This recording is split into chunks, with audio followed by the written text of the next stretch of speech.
লতি রান্না করতেছি ডাল দিয়ে, একদম পোড়া পোড়া করব লতি দিয়ে ডাল দিয়ে। আর এখানে 2 রকম মাছ ভেজানো হয়েছে, পোয়া মাছ আর একটা লাউ দিয়ে ভাই রান্না করব। লাউ দিয়ে মাছ রান্না করলে কিন্তু ভীষণ ভালো লাগে। ভাইবেন না পোয়া মাছ রান্না করবো লাউ দিয়ে, লাউ দিয়ে এই মাছ রান্না করব। আর পোয়া মাছ পেঁয়াজ দিয়ে চচ্চড়ি করবো। এখানে মুরগির মাংস রেডি করে নিচ্ছি, একদম মশলাতে সব মিক্সড করেছি, ভুনা করব রসুন দিয়ে। আমি সবসময় রসুন দিয়ে মুরগি মাংস বা গরুর মাংসটা বেশি খাই।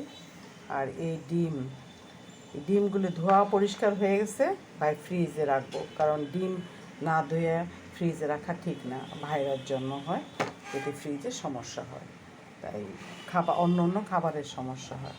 তাই সব কিছু গোছগাছ করে নিলাম, এখন ডিমগুলি ফ্রিজে তুলব, রান্নার সমস্ত কিছু